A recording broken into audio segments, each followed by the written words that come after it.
Hello, this is CJ Radune of RotoWire.com for your Formula One update here on the Prime Sports Network. Be sure to click the button below to subscribe so that you never miss any of our motorsports videos all season long, including NASCAR, IndyCar, and Formula One. Up next, Rolex Australian Grand Prix. Last week, or 2 weeks ago actually, we had the second race of the Formula One season. That was at Saudi Arabia, and no surprise, Red Bull dominated. The biggest surprise, actually maybe it wasn't the biggest surprise. It's early in the season, so we expect some kind of technical issues, a little bit of faulty mechanical gremlins that pop up, and Verstappen was bitten by one of those. Leclerc was bitten by one earlier, so that meant that both drivers actually, despite wherever they qualified, and Verstappen qualified very well, as did Leclerc, they were going to face grid penalties. So both of them, despite being heavy favorites coming into the race, Verstappen especially, ended up starting further back in the field than expected. But even still, Red Bull absolutely dominated, and that carries over from where they dominated in Bahrain as well. So despite the fact that Verstappen actually started all the way back in 15th place, I think it was Fernando Alonso before the race that said, no matter where Verstappen starts, I bet you he's going to be in second by the time 20 laps are complete. And I think it was actually lap 21 that Verstappen moved into second place. So Alonso wasn't very far off of that. But boy, was it a day for Red Bull. Sergio Perez, with the ability of not having to fend off his teammate, actually went forward and won that race from pole. Max Verstappen, his usual self, did absolutely no issues, did himself an extremely good service in moving forward all the way up in the second position despite starting 15th. So I don't know how you get through a circuit like Saudi Arabia without running into any other competitors and make your way from 15th all the way to second. But if there's anybody that can do it, Verstappen proved that he can do it as well. The only person actually that came close to that kind of performance as well, obviously, would have been Leclerc, because he had a fast car that was, suffered that start penalty as well. So he came to 7th position from 12th. So that just shows you a little bit of the work that Ferrari have to do, but they're still on top of the rest of the field. So Saudi Arabia, another great weekend for Red Bull. We're expecting the same from them in Australia here as well. Ferrari, on the other hand, despite Leclerc coming all the way up to 7th from 12th, they're not looking so good. So they've got some real challenges, and Leclerc and Sainz both said that it has something to do with the weight of the car. They're not able to get the best performance given the weight of their car. So they're working on that, but they're facing a real challenge from Fernando Alonso and Aston Martin. Leclerc, obviously hampered by that grid penalty, didn't do himself any favors, but Fernando Alonso, podium finish again, 3rd place in Saudi Arabia, backed up by the two Mercedes, George Russell and Lewis Hamilton. George Russell beating Lewis Hamilton, his more experienced and successful teammate there in that car. So Mercedes still very much on the edge of that top 3 fight. I think they might be able to, with a little bit of development, given how good they are at developing their car. I think they might be able to overtake Ferrari soon coming up here. So Alpine, and in terms of the rest of the field, Alpine definitely staking a claim for the best of the rest. So Mercedes, Ferrari, Red Bull, maybe Fernando Alonso and Aston Martin certainly pulling away, but the midfield pack certainly seems to be currently won by Alpine. Alpine finished 8th and 9th, qualified 6th and 9th actually in the race as well. So Pierre Gasly started 9th and finished 9th. Esteban Ocon qualified 6th and finished 8th. So they're certainly carrying over from where they were in 2022. So no huge surprises there. What was a big surprise actually was Haas's step forward. So maybe it was too early to count them out after Bahrain. They had a much better performance in Saudi Arabia. We're going to keep our eye on them and see what they can do coming up here in Australia.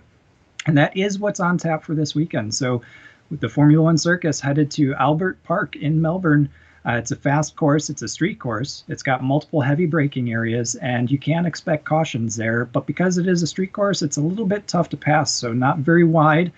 Typically, there are safety cars. So if you look at the betting odds for a safety car prop, negative 300 for the odds to actually have one show up, and to have one not show up is actually a positive 225. Honestly, I'd take that no safety car. While the odds are pretty bad in terms of a no there, it's not unheard of. So in 2019, which was the last race that was there prior to last year, before COVID hit, they took 2020 and 2021 off of the calendar for Australia. But in that 2019 race, there were no cautions. So it's not unheard of to go caution free here. So if I were to take the odds, I'd probably go with the no on that one. Leclerc won that 2022 race last year. But remember, Ferrari was very strong in the early part of last season. We talked a little bit about that in the preseason show. They very much have one lap pace, so expect them to be in the mix when it comes to qualifying. But that weighted the car through an entire fuel run and through multiple tire stops throughout the race, just not their strength. So they're not going to be expected really to challenge Red Bull for the race win this weekend, though they might put up a fight for a start on the front row. DNF last year at this track for Verstappen. You know, Red Bull last year, we talked about it again, had their gremlins at the beginning of the year, had his gremlins last time out at Saudi Arabia as well. If that doesn't strike him, though, he should still end up being the odds-on favorite this weekend. Leclerc and Sainz both, as I said, downplaying their chances ahead of this weekend, so that's not a great sign ahead of the weekend for Ferrari. But after this, they get 3 weeks off. So the teams are all going to be desperate to improve on the things that they've noticed are weaknesses so far.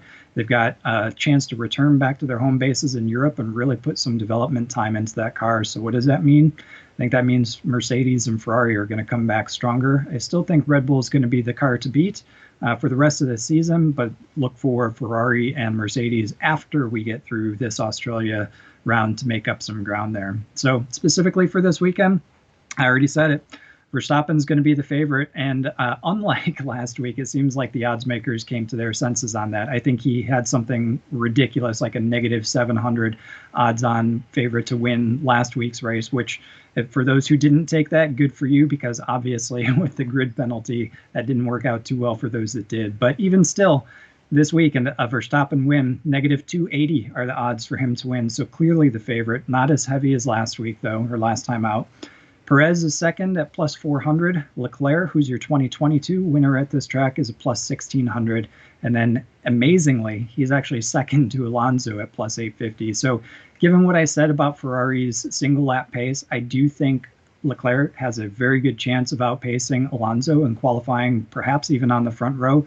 And for that, I would actually go with Leclerc for the race win at the plus 1600 odds, certainly over Alonso at plus 850. But, you know, it is a street circuit. Anything can happen, but that's where I'd go this weekend. If you do want to get Verstappen in there, not much is looking any better than his negative 280 for the outright win. If you look at him for the pole and the race win, negative 165. If you look at him for fastest lap in the win, you got plus 125. So again, very much expecting the same in Australia, a Red Bull dominating kind of weekend. This time, hopefully Max Verstappen will come out on top as the odds would predict, and he won't experience any issues in qualifying that would hold him back.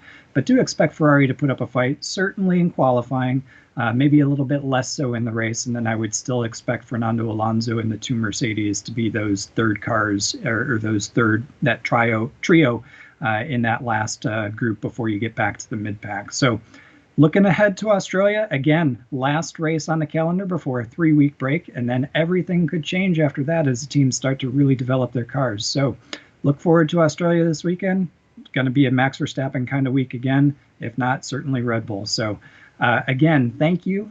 If you have any questions or comments of this video, make sure that you leave them in the comment section below. We'd love to hear your questions, and we'd be happy to address them on the air. So let me know what's on your mind. And until next time, keep it out of the fence.